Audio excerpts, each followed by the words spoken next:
Alright, hello everyone and welcome to NFL Discussion. I'm your host, NFL enthusiast Dougie Doug. In today's episode, I'm going to be discussing Monday, Wildcard Monday 2024 edition, a day that was supposed to have only one game, ended up with two games because of inclement weather in Buffalo. So we had the Steelers versus the Bills and the Eagles versus the Buccaneers, and neither of those games were competitive, which was kind of a theme throughout the Wildcard weekend of, I think one game being competitive and the rest of them just kind of being blowouts. And with that, we'll go ahead and get right into the action, starting with the Pittsburgh Steelers. And Pittsburgh, your Steelers have a quarterback problem. The NFL consists of two types of teams, those who have a franchise quarterback and those who don't. The latter can be competitive, they can win games, they can even find themselves in the postseason with possibly a division crown. And if that's good enough, they can be fine with whoever is at quarterback. In Pittsburgh, the Steelers have been they operate at a Super Bowl standard. Standard is the standard. But this team is not even close to that standard. Whether it's Mason Rudolph or Kenny Pickett behind center, Rudolph didn't even play poorly during the loss to the Bills. He made a few good throws, extended a couple plays, and tossed a pair of touchdowns. But the juxtaposition of seeing his performance compared to Josh Allen should have been should have been an eye-opener for the Steelers organization.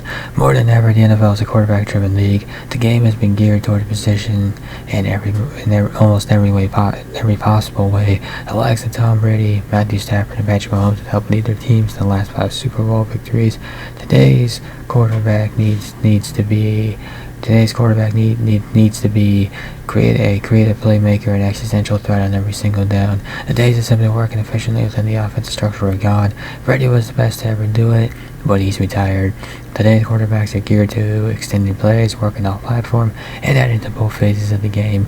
When the Bills needed a play on Monday, Allen provided it with his feet. He ran the ball 8 times for 74 yards, including a 52-yard score, which occurred on a 3rd and 7 play. The Steelers stuck with Rudolph because he was a hot hand after Kenny Pickett suffered an ankle injury.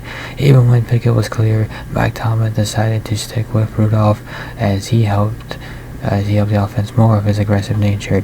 Yet it's clear both Pickett and Rudolph not only create glass ceilings, but also are not the answer long-term under center. Pickett has been average to below average in his first couple of seasons, and maybe that shouldn't be too much of a surprise, as he was the only first-round pick from what was a terrible quarterback draft class, whereas Rudolph came in and executed the offense. He didn't do enough to compete with an offense truly capable of creating explosive plays like the Bills. But the Steelers organization is famously loyal to all of their players and coaches. Although that might be changing because they did fire Matt Canada mid-season. However, Pittsburgh finds itself in professional football purgatory, or I guess professional football mediocrity. The team is just good enough to post a winning record, but not good enough to legitimately compete in the Super Bowl.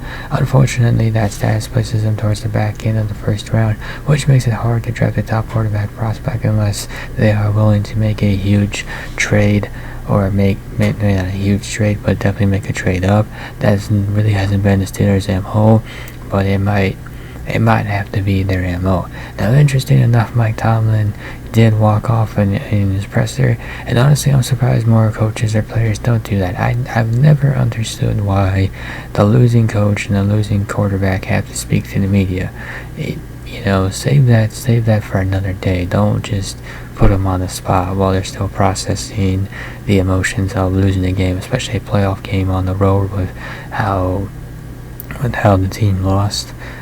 So imagine there's some changes at quarterback, and if Mike Tomlin's post-game presser reaction is anything to read into at all, then maybe there's a change coming at coach as well. There are changes coming to the Steelers organization, changes that seem in a way kind of unprecedented for an organization that's been so long associated with stability. But ever since Ben Roethlisberger retired, stability has not been the name of the game in Pittsburgh. So what changes will be made, I guess we'll have to tune in to see.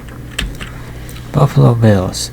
So they advanced to the next round, but injuries continue to pile up, especially in that secondary. So the Bills are on a roll winners of 6 straight games, including Monday's victory over the Steelers, but subsequent games are going to get tougher based on all the injuries in the secondary to date.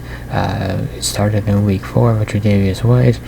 Taylor Rapp didn't play against the Steelers because of an injury. Russell Douglas was inactive as well due to injury. To make matters worse, 2 more defensive backs left the game and didn't return. Depending on how things go throughout the week, the Bills could be without their top 4 cornerbacks when the Chiefs arrive in Buffalo for the divisional round. Kaiir Elam endured their share of struggles when filling in, but he also intercepted a pass. Taron Johnson is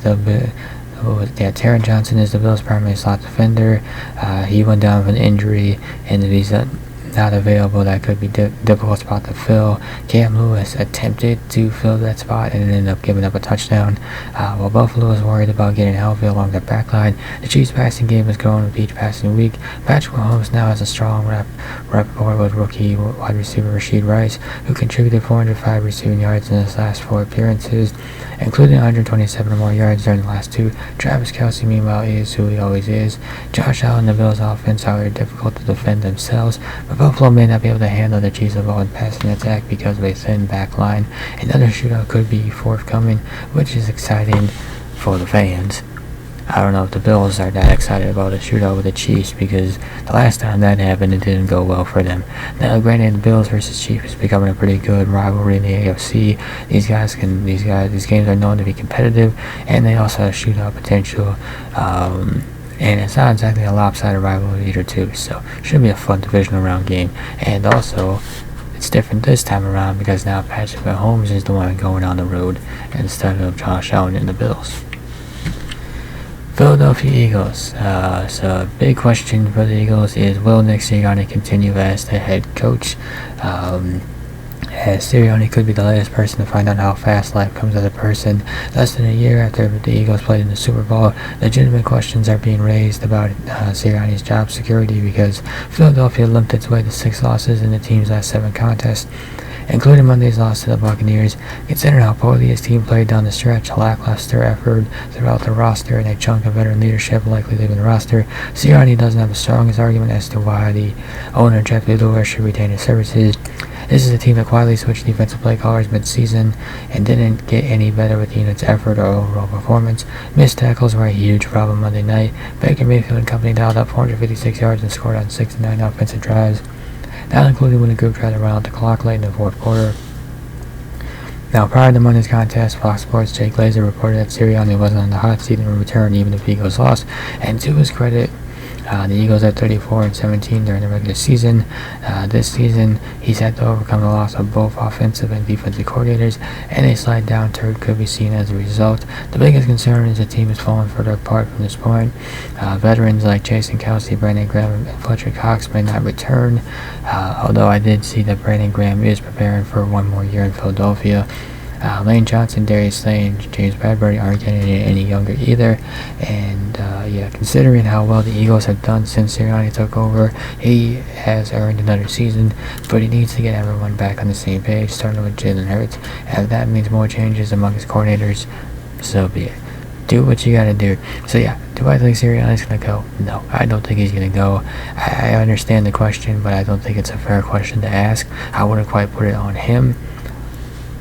I think if the Eagles are looking for something to change, I think it does start with the coordinators, because clearly the guys that you put into place just simply did not work. This team was off all season. It just, even when they got out to that 10-1 start, it just didn't look like the Eagles team from before. And when you have all that talent and you can't maximize it, then clearly I think there's just a coaching issue, and you got to make changes right there. But I don't think changing head coach is the one that needs to be changed. Tampa Bay Buccaneers. So their aggressiveness is a double-edged sword this postseason. It got them a win here against the Eagles, but will it work against the Lions? So head coach Todd Bowles is known as the NFL's most aggressive defensive play caller. He's going to blitz opposing quarterbacks, whether it's to his team's benefit or detriment. During Monday's victory over the Eagles, Bowles attacked all night long. Jalen Hurts and his running mates didn't have any answers.